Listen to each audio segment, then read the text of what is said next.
इति प्रमाणपटवा कर्तीति नैयायिका अर्हन्नित्यदजैनशासनरता कर्मेति मीमांसका सोऽयं वो विददातु वाञ्छितफलं त्रैलोक्यनाथो विभुः। ಸಿದ್ಧಾಂತ ತತ್ವವನ್ನು ಆದ್ಯಂತ ಬೋಧಿಸಿದ ಸಿದ್ಧಶ್ರೀ ಗುರುವೇ ನಿನಗಾರು ಸರಿಯಿಲ್ಲ, ಬದ್ಧನಿಗೆ ಬುದ್ಧಿ ಕೊಡು ನೀನು. ಸದಾವಕಾಲ ಸ್ಮರಣೀಯರಾದಂಥ ಪ್ರಾತಸ್ಮರಣೀಯರಾದಂಥ ಸದ್ಗುರುದೇವನ ಚರಣಸ್ಮರಣೆಯನ್ನು ಮಾಡಿಕೊಂಡು ಮಹಾಮಹಿಮಾ ಪುರುಷ, ಮಂತ್ರಪುರುಷ, ಸಕಲಮತೋದ್ಧಾರಕ, ಜಗದೋದ್ಧಾರಕ ಜಗದ್ಗುರು ಸಿದ್ಧಾರೂಢ ಮಹಾಸ್ವಾಮೀಜಿಯವರ ಶ್ರೀಚರಣಗಳಲ್ಲಿ ನಮಸ್ಕರಿಸಿ, ನೋಟ ಮಾತ್ರದಿಂದ ಜಗವನ್ನು ಉದ್ಧರಿಸಿದಂಥ ಸುಖಾವತಾರಿ ಮೌನ ಮಹಾಯೋಗಿ ಗುರುನಾಥಾರೂಢ ಮಹಾಸ್ವಾಮೀಜಿಯವರ ಶ್ರೀಚರಣಗಳಲ್ಲಿ ವಂದಿಸಿ, ಕಲಬುರಗಿ ನಗರದ ಆರಾಧ್ಯ ದೇವತಾ ಮಹಾತ್ಮ ತ್ರಿವಿಧ ದಾಸೋಹಿ ಶರಣಬಸವೇಶ್ವರರ ಶ್ರೀಚರಣಗಳಲ್ಲಿ ನಮನಗಳನ್ನು ಸಮರ್ಪಿಸಿ,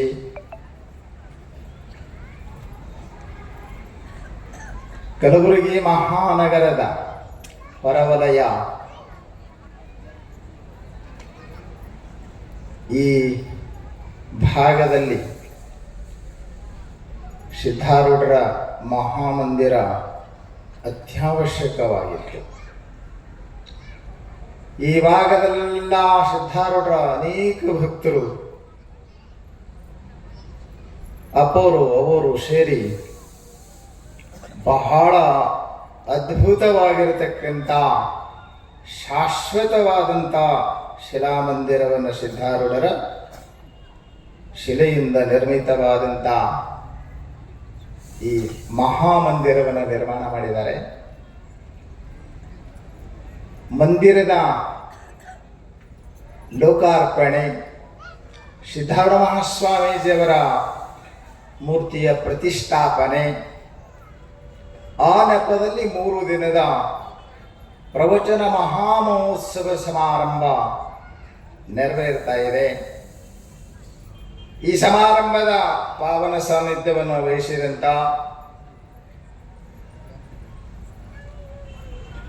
ಇಂಚಲದ ನಡೆದಾಡುವ ಮಾತನಾಡುವ ದೇವರೆಂದೆನಿಸಿದಂಥ ಜಗದ್ಗುರು ಡಾಕ್ಟರ್ ಶಿವಾನಂದ ಭಾರತಿ ಅಪ್ಪಗಳ ಶ್ರೀಚರಣಗಳಲ್ಲಿ ನಮಸ್ಕರಿಸಿ,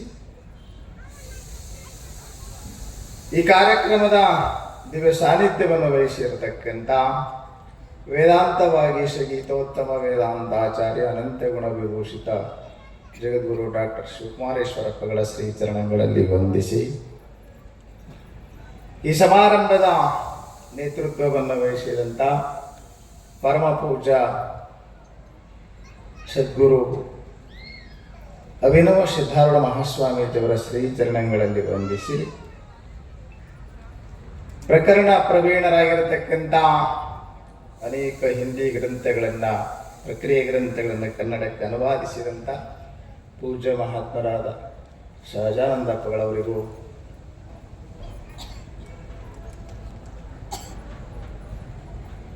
ಹೆಣ್ಣು ಮಕ್ಕಳಿಗೆ ಜ್ಞಾನದ ಕಣ್ಣಾಗಿ ಅರಿವು ಆಶ್ರಯವನ್ನಿತ್ತು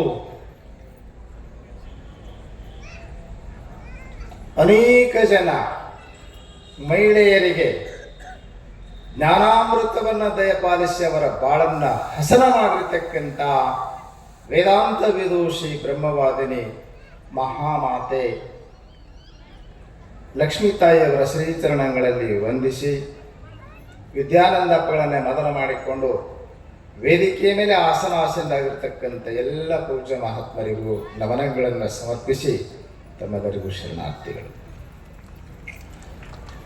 ಸುಮ್ಮನಾಗದರಿವಿನಿಂದವೇ ಮುಕುತಿ, ನಮ್ಮಿಲೇ ಶನಿಸುವ ಗುಣಗಣವಿಲ್ಲದವನಿಗೆ ಇವತ್ತಿನ ಚಿಂತನೆಯ ವಿಷಯ.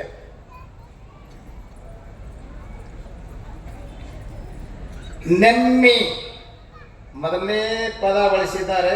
ನಮಗೆ ಅನ್ವಯ ಮಾಡತಕ್ಕಂಥ ಪದ ನೆಮ್ಮಿ. ನೀವು ನಂಬಿದ್ದಾದರೆ ನೋಡ್ರಿ, ಅದೇ ಬಹಳ ಮಹತ್ವದ ಮೊದಲು. ನಾವು ಎಲ್ಲ ಮಾಡ್ತೀವಿ, ನಂಬುದ ಕಡಿಮೆ. ಶಾಸ್ತ್ರ ಕೇಳ್ತೀವಿ, ಕೇಳ್ಕೋಂತ ಬಂದೀವಿ. 30-40 ವರ್ಷ ಆಯ್ತು, 60-70 ವರ್ಷ ಆಯ್ತು. ಶಾಸ್ತ್ರ ಕೇಳಿ, ಪೂಜಾ ಮಾಡಿ, ಜಪ ತಪ ಮಾಡಿ ಏನಾಗ್ಯದ? ಏನೂ ಆಗಿಲ್ಲ. ಅದು ನಿಮ್ಗೆ ಏನಾರ ಆಗಿದ್ದರೆ ಅದು ನಿಮಗೆ ಬಿಟ್ಟು ಕೊಟ್ಟಿತ್ತು. ಭಾಳ ಮಂದಿ ನೋಡ್ತೀನಿ. 40 ವರ್ಷದ ಹಿಂದೆ ಶಾಸ್ತ್ರ ಕೇಳೋದಕ್ಕೆ ನಾ ಮೊದಲು ಹ್ಯಾಂಗಿದ್ದ, ಈಗಲೂ ಹಂಗೆ ಅದ. ಮಂದಿ ಹೇಳ್ತಾನೆ ಭಾರಿ ಶಾಸ್ತ್ರ. ಈ ಅಂತರಂಗದಲ್ಲಿ ಬದಲಾವಣೆ ಬರಬೇಕಲ್ಲ, ಏನು ಬದಲಾಗ್ತಲ್ಲ. ಅದಕ್ಕೆ ಮೊದಲನೇ ಪದ ನೆಮ್ಮಿ. ನಿಜಗೊಂಡ್ರಿಗೆ ಆ ಪದ ಭಾಳ ಇಷ್ಟ ಅಂತ ಕಾಣಿಸ್ತದೆ. ಎಲ್ಲ ಕಡೆ ನೆಮ್ಮಿ ನಿಂದೊಡೆ ನಂಬಿದ್ದಾರೆ ಏನಾಗ್ತದೆ? ನಿನಗ ಮುಕ್ತಿ ಆಗ್ತದೆ. ಅರಿವಿನಿಂದವೇ ಮುಕ್ತಿ. ನೀನು ನಂಬಿದ್ದಾದ್ರೆ ಜ್ಞಾನದಿಂದ ಅವಶ್ಯವಾಗಿ ಮುಕ್ತಿ ಆಗುತ್ತದೆ. ಆದರೆ ಮುಕ್ತಿಗೆ ಕಾರಣವಾಗಿರ್ತಕ್ಕಂಥ ಆ ಅರಿವು, ಆತ್ಮಜ್ಞಾನವು ಲೇಸನಿಸುವ ಗುಣಗಣ ಇಲ್ಲದವನಿಗೆ, ಶ್ರೇಷ್ಠವೆಂದು ಹೇಳಿಸಿಕೊಳ್ಳತಕ್ಕಂಥ ಶಬ್ದವಾದಿ ಗುಣಗಳು ಇಲ್ಲದಂಥವನಿಗೆ ಆ ಅರಿವು ಎಂಬತಕ್ಕಂಥದ್ದು ಸುಮ್ಮನೆ ಆಗದು. ನಾವು ಎಷ್ಟು ಶಾಸ್ತ್ರ ಕೇಳಿದ್ರು, ಎಷ್ಟು ಪುಸ್ತಕ ಓದಿದ್ರು, ಹಿಂಗೆ ದಿನ ಒಂದು ಸತ್ಸಂಗ ಇರ್ತವೆ. ಎಷ್ಟು ಸತ್ಸಂಗ ತಿರುಗಾಡಿ ನಾವು ಏನು ಶ್ರವಣ ಮನನ ನಿಧಿಧ್ಯಾಸನ ಮಾಡಿದ್ರು ಆಗಲ್ದು, ಜ್ಞಾನ ಆಗಲ್ದು. ಮುಕ್ತಿ ಆಗ್ತದೆ ಅವಶ್ಯವಾಗಿ. ಮುಕ್ತಿ ಅಂದ್ರೆ ಏನ್ರಿ? ಮುಕ್ತಿ ಅಂದ್ರೆ ಆತ್ಯಂತಿಕ ದುಃಖ ನಿವೃತ್ತಿ, ಪರಮಾನಂದದ ಪ್ರಾಪ್ತಿ. ಎಲ್ಲರಿಗೂ ಅದ ಬೇಕಾಗ್ಯದ. ದುಃಖ ಹೋಗಬೇಕು. ಇಲ್ಲೆಲ್ಲ ಬಂದದ್ದು ಅದಕ್ಕೆ ಯಾಕೆ ಬಂದಿರಲಿ?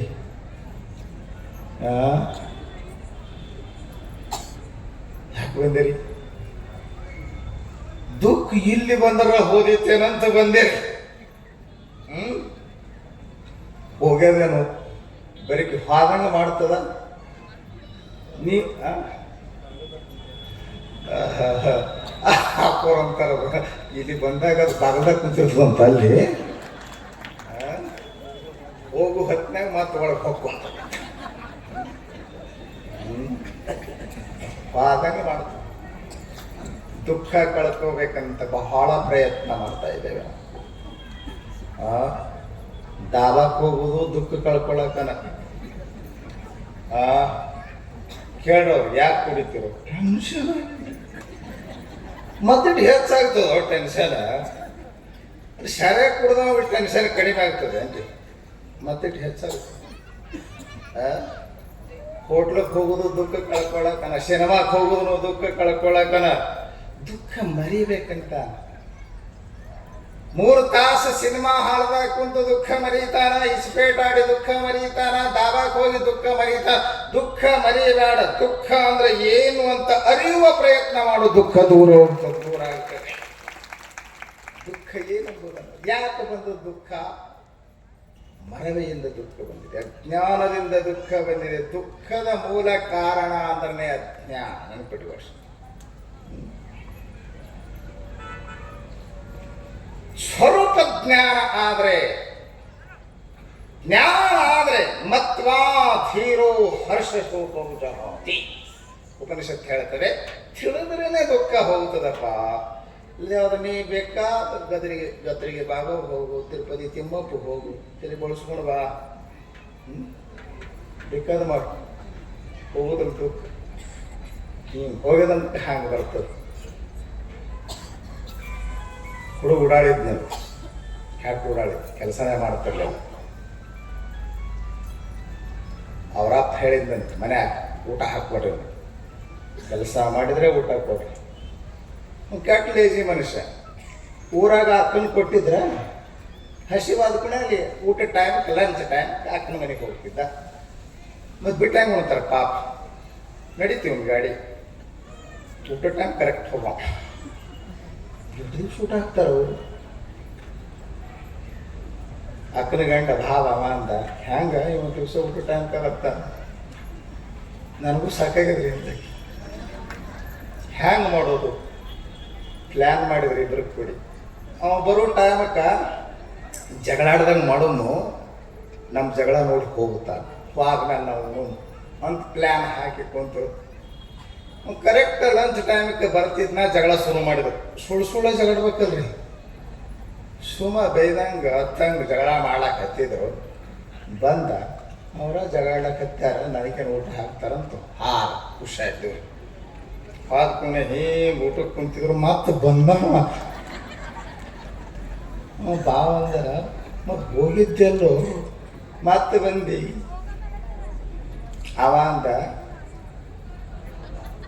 ನಾ ಹೋದಂಗೆ ಮಾಡೀನಿ, ಹೋಗಿಲ್ಲ. ಯಾಕ ನೀವು ಜಗಳ ಆಡ್ದಂಗೆ ಮಾಡಿರಿ. ಏನು ಜಗಳ ಆಡಿರಿ ನೀವು ನವ ಅಲ್ಲ, ಹಂಗೆ ಹೋದಂಗೆ ಮಾಡ್ತಾನೆ. ಹಿಂಗೆ ಹೋಗೇ ನೋಡ್ಲಿಕ್ಕೆ ಹಂಗೆ ಬರ್ತಾನೆ. ನೀವು ಏನು ಉಪಾಯ ಮಾಡಿದ್ರು ದುಃಖ ನಿವೃತ್ತಿ ಆಗೋದಿಲ್ಲ. ಆತ್ಮವಿತ್ ಶೋಕಂ ತರತಿ.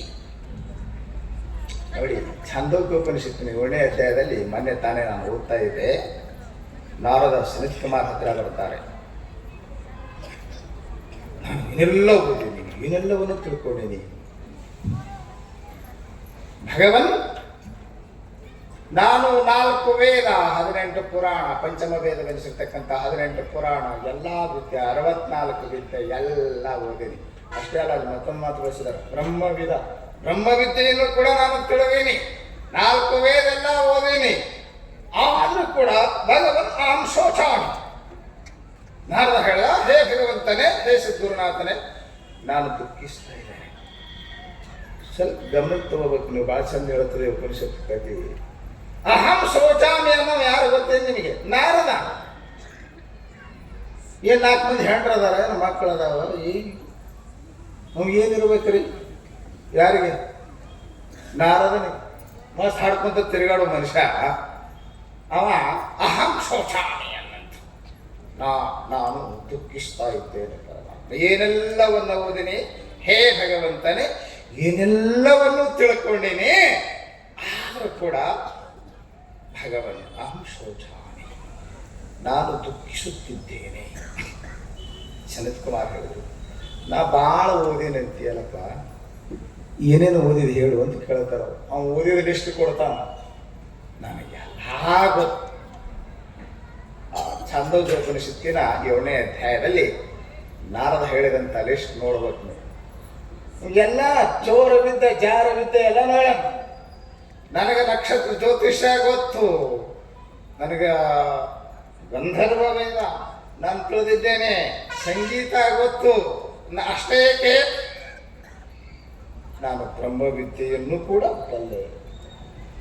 ಬ್ರಹ್ಮವಿದ್ಯಾ ಗೊತ್ತಂದ್ರೆ ಮತ್ತೆ ಕಳ್ತೀಯೋ ಅವನು. ಅವಾಗ ನಾರದ ಒಂದು ಮಾತು ಹೇಳಿದ್ದಾರೆ, ಭಾಳ ಚಂದಿದೆ. ಲಕ್ಷ್ಮೇಶ್ವರ, ಅಹಂ ಮಂತ್ರವಿದಶ್ಮಿ ಅಂತ. ನನಗೆ ಮಂತ್ರ ಗೊತ್ತು. ತತ್ವಮಸಿ, ತ್ವಂ ತದಸಿ, ಬ್ರಹ್ಮಾಸ್ಮಿ, ಅಹಂ ಬ್ರಹ್ಮಾಸ್ಮಿ, ಪ್ರಜ್ಞಾನಮಾನಂದಂ ಬ್ರಹ್ಮ. ಇವು ಬರೀ ಮಾತದು. ಲಕ್ಷ ಕೊಡ್ಲಿ. ವಚಿಸಿ ಅನುಭಾವಿಯಾಗದ ಪಿಶಾಚಿಯ. ಭಾಳ ಓದನ ಅನುಭವಕ್ಕೆ ಬಂದಿಲ್ಲ ಅಂದ್ರ ಅವ ಭಾಳ ಓದಿ ಬ್ರಹ್ಮಜ್ಞಾನ ಆಗಲಿಲ್ಲ ಅಂದ್ರೆ ಬರೀ ಬ್ರಹ್ಮಜ್ಞಾನದಲ್ಲಿ ಬಳಲುತ್ತಾನೆ. ಅವನು ಪ್ರಾಜ್ಞನಾಗೋದಿಲ್ಲ, ಪಂಡಿತನಾಗುತ್ತಾನೆ. ನಾವೊಂದು ಮಾತು ಹೇಳ್ತೀನಿ, ಇದನ್ನು ವ್ಯಾಖ್ಯಾನ ಮಾಡಿರ್ತಕ್ಕಂಥ ಈ ನಾರದರ ಈ ವಿದ್ಯಾನಂದರು ವ್ಯಾಖ್ಯಾನ ಮಾಡ್ತಾ, ಋಷಿಕೇಶ ವಿದ್ಯಾನಂದರು ವ್ಯಾಖ್ಯಾನ ಮಾಡ್ತಾ ಒಂದು ಮಾತು ಬರೀತಾರೆ, ಪಾಪಿಗೆ ಮೋಕ್ಷ ಆಗ್ತದ, ಬರೀ ಶಬ್ದಜ್ಞಾನಿಯಾದಂಥ ಪಂಡಿತನಿಗೆ ಮೋಕ್ಷ ಆಗ್ತದ ಅಂತ ಹೇಳಕ್ ನನಗೆ ಮನಸ್ಸು ಬರಲು ಅಂತ. ಪಾಂಡಿತ್ಯದ ಅಭಿಮಾನ ಬಹಳ ಕೆಟ್ಟರಿ. ಸಿದ್ಧಾರ್ಥ ಹತ್ರ ಬೈದಂತ ಒಬ್ಬ ಪಂಡಿತ್ ಕಾಶಿಯಿಂದ ಬಂದಿತ್ತು, ಪುರುಷೋತ್ತಮ ಆಚಾರ್ಯ. ಇವನು ಭಾಳ ಓದಿದ ಮನುಷ್ಯ, ನಾರದರಂಗ ಬಹಳ ಓದಿದ್ದು. ನಾನು ವಿದ್ಯಾವಂತ, ನಾನು ಪಂಡಿತ, ನನ್ನಷ್ಟು ತಿಳಿದವ್ರು ಯಾರದಾರ? ಕೆಲವರು ಭಾಳ ಚಂದ ಹೇಳ್ತಿರ್ತಾರೆ. ನಿಜಗುಣರ ಗ್ರಂಥ ಆರೋದಕ್ಕೆ ಕೊಡದಾರಂತ. ಅವರು ವೃತ್ತಿ ಪ್ರಭಾಕರ, ವಿಚಾರ ಸಾಗರ ಅರ್ಧಕ್ಕೆ ಕೊಡದಾರಂತ.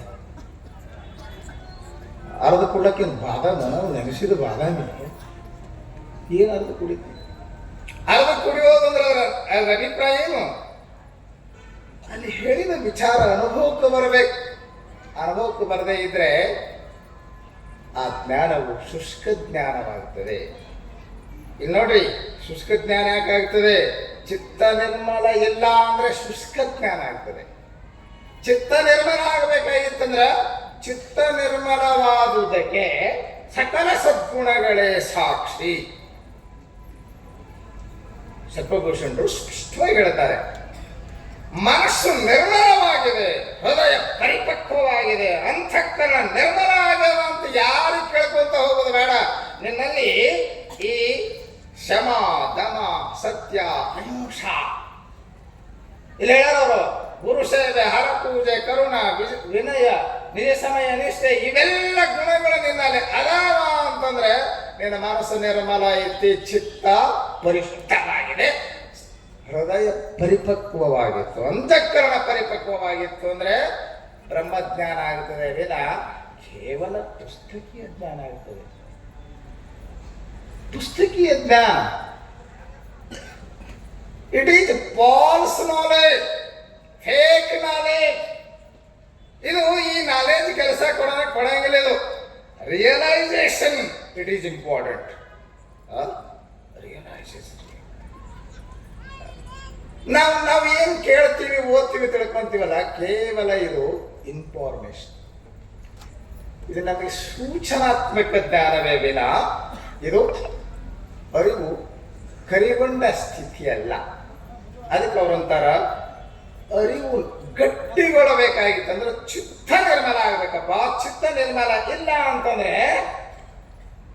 ನಿನಗೆ ಜ್ಞಾನ ಆಗಂಗಿಲ್ಲ. ಓದದಂಗೆ ನಾ ಶಾಣೆ ಅನುಸಕ್ಕೆ ಬರ್ತದೆ ಅಷ್ಟೇ. ಬಂದಿದ್ದಂತ ಪಂಡಿತ್ ಸಿದ್ಧಾರ್ಥ ಹತ್ರ ನಾ ಶಾಣೆ ಅನ್ಕೊಂತ ಬಂದಿದ್ದ. ಸಿದ್ಧಾರ್ಥಪ್ಪನವರು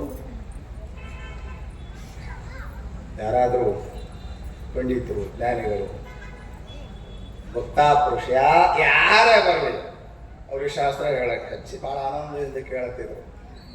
ಬೆಳಿಗ್ಗೆ ಶಾಸ್ತ್ರದ ಸಮಯ ಐತಿ, ಕಾಶಿಯಿಂದ ಪಂಡಿತರು ಬಂದಾರಪ್ಪ, ಕರ್ಕೊಂಬರ್ರಿ ಹೇಳೋಣ ಅವರಿಂದ. ಶಿಷ್ಯ ಒಬ್ಬ ಹೋಗಿ, ಅಪಾರ ಶಾಸ್ತ್ರ ಟೈಮ್ ಆಗ್ಯದ ಬರ್ರಿ. ಅವ ಇಂಥ ಮಡಿ ಮಾಡ್ತಿದ್ನಂತ ಪಂಡಿತ, ಅವ ಮಂದಿ ಮಾಡಿದ ಊಟ ಮಾಡ್ತಿದ್ದಲ್ಲ, ಸ್ವಂತ ತಾನೇ ಅಡುಗೆ ಮಾಡಿ ಮಾಡ್ತಿದ್ನಂತ. ಆಯ್ತು, ಭಾಳ ಚಲೋ ಆಯ್ತಪ್ಪ ಮಾಡ್ಕೊಂತ ಅವನಿಗೆಲ್ಲ ರೇಷನ್ ಎಲ್ಲ ಕೊಟ್ಟಿದ್ರು. ಅವ ಬೆಳಿಗ್ಗೆ ತಾನೇ ಸ್ನಾನ ಮಾಡಿ ಮಡಿಯಿಂದ ತಾನೇ ಅಡುಗೆ ಮಾಡ್ತಿದ್ದ. ಇನ್ನು ಅಡಿಗೆ ಆಗಿಲ್ಲ, ಇನ್ನು ಪೂಜೆ ಆಗಿಲ್ಲ, ಶಾಸ್ತ್ರ ಸಮಯ ಮುಗಿತಾ ಬರ್ತಾ ಇದೆ. ಕಬೀರಪ್ಪನವ್ರು ಹೋಗಿ ಕರೆದ್ರು, ಆಯ್ತು ಇನ್ನಿಷ್ಟು ಸ್ವಲ್ಪ ಪೂಜಾ ಮಾಡಿ ಬಂದ್ಬಿಡ್ತೀನಿ. ಅಡುಗೆ ಎಲ್ಲ ಮಡಿಯಿಂದ ಮಾಡಿ ಇನ್ನು ಪೂಜಾ ಮಾಡಿ ನೈವೇದ್ಯ ಹಿಡಾವ. ಪೂಜಾ ಮಾಡ್ಬೇಕಂತ ಹೇಳಿ ಏನು ಪೆಟ್ಟಿಗೆಯಾಗ ಮೂರ್ತಿಗಳು, ಅಂಡಾಪಟ್ಟಿ ದೇವರು, ಅವು ದೇವರು ತುಂಬಿಕೊಂಡು ಬಂದಿದ್ದ. ಗಣಪತಿ, ಶಾಲಿಗ್ರಾಮ, ಶಿವಲಿಂಗ, ಒಂದ ಕಂಡಾಪಟ್ಟಿ ದೇವರುಗಳು, ಅವರೆಲ್ಲ ಪೂಜಾ ಮಾಡ. ಇನ್ನು ಪೂಜಾ ಮಾಡಿ ಶಾಸ್ತ್ರಕ್ಕೆ ಹೋಗ್ಬೇಕಂತ ಹೇಳಿ ಪೂಜಾ ಪೆಟ್ಟಿಗೆ ತೆರದಂತ ಆ ಪೆಟ್ಟಿಗೆಗೆ ಒಂದು ದೇವ್ರಿಲ್ಲ, ಎಲ್ಲ ಗಾಯವಾಗ ಯಾಕಡೆ ಹೋಗ. ನಿನ್ನ ರಾತ್ರಿ ಪೂಜಾ ಮಾಡಿ ಇವು ಕೀಲಿ ಹಾಕಿಟ್ಟಿನಿ, ದೇವ್ರು ಯಾಕಡೆ ಹೋಗಿವು ಗಾಬ್ರ. ಸ್ವತಃ ಸಿದ್ದಾಡಪ್ಪನವ್ರ ಬಂದ್ರಂತ ಲಾಸ್ಟ್ ಅವನು ಕರ್ಲಾಕ. ಗಡ್ಬಡಾಗ್ಯದ್ರಿ ಅಪ್ಪ ಅಂದ. ಏನಾಗ್ಯದ? ನಮ್ಮ ದೇವ್ರ ಗಾಯವಾಗ್ಯಾವ್ರಿ,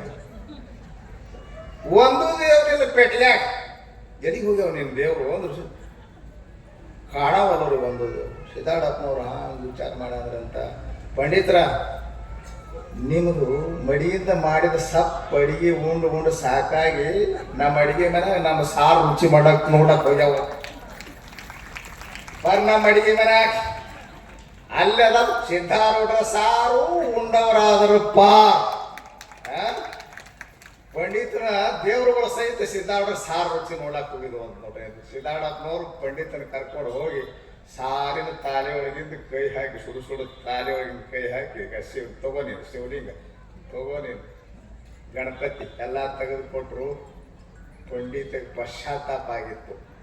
ಇಂಥ ಪ್ರಾಜ್ಞರ ಮುಂದೆ, ಮಹಾಜ್ಞಾನಿಗಳ ಮುಂದೆ ನಾನು ನನ್ನ ಪಾಂಡಿತ್ಯದ ಸೊಕ್ಕು ತೋರ್ಸ್ಲಾಕ್ ಬಂದಲ್ಲ, ಯಪ್ಪ ತಪ್ಪಾಯ್ತು, ನನಗೆ ಉದ್ಧಾರ ಮಾಡುವಂತ ಪಂಡಿತ ಕಾಲಿಗೆ ಬಿದ್ದನಂತ. ಅದಕ್ಕೆ ಬರೀ ಓದಿನಿಂದ ಪಾಂಡಿತ್ಯದ ಅಹಂ ಬೆಳೀತದೆ ವಿನ ಆತ ಪ್ರಜ್ಞಾವಂತನಾಗೋದಿಲ್ಲ. ನಿಜವಾದ ಅರ್ಥದಲ್ಲಿ ಆತ ಅನುಭವಿ ಆಗೋದಿಲ್ಲ. ನಿಜವಾದ ಅರ್ಥದಲ್ಲಿ ಅನುಭವಿ ಆಗಬೇಕಾಗಿತ್ತು ಅಂತಂದ್ರೆ ನೀವು ಮನಃಶುದ್ಧಿಯನ್ನು ಮಾಡಿಕೊಳ್ಳಿ. ಮೊದಲು ಮನಃಶುದ್ಧಿಗೆ ಕಾರಣವಾಗಿರ್ತಕ್ಕಂಥವುಗಳು ಸದ್ಗುಣಗಳು. ಸದ್ಗುಣಗಳನ್ನು ಸಂಪಾದನೆ ಮಾಡ್ರಿ, ಅಂದರೆ ಗುರುಸೇವೆ ಮಾಡ್ರಿ, ಭಕ್ತಿ ಮಾಡ್ರಿ, ವಿನಯವಂತರಾಗ್ರಿ, ಶಮದಮಾದಗಳನ್ನು ಸಂಪಾದನೆ ಮಾಡ್ರಿ. ಅವಾಗ ನಿಮಗೆ ಆತ್ಮಜ್ಞಾನ ಆಗ್ತದೆ. ಶಮದಮಾದಿ ಸುಸಂಸ್ಕೃತ ಮನ ಆತ್ಮದರ್ಶನ ಹೇಳ್ತಾರೆ. ಆಚಾರ್ಯ ಶಂಕರ್ ಹೇಳ್ತಾರೆ, ಶಮದಮಾದಿಗಳಿಂದ ಪರಿಶುದ್ಧವಾದಂಥ ಮನಸ್ಸಿಗೆ ಮಾತ್ರ ಆ ಪರವಸ್ತು ಅನುಭವಕ್ಕೆ ಬರುತ್ತದೆ. ಆಗ ಮಾತ್ರ ಆತ ದುಃಖದಿಂದ ಪಾರಾಗ್ತಾನೆ, ಪರಮೋಕ್ಷಾನಂದವನ್ನು ಪಡಿತಾನೆ ಅಂತ ಹೇಳ್ತಾ ನನ್ನ ಮಾತಿಗೆ ಮಂಗಲ ಹರವು. ಬಹಳ ಮನಮುಟ್ಟುವಂಥ, ಮನಕ್ಕೆ ನಾಟುವಂಥ ಅಪರೂಪದ ಅನುಭವದ ಮಾತುಗಳೊಂದಿಗೆ ನಮ್ಮೆಲ್ಲರಿಗೂ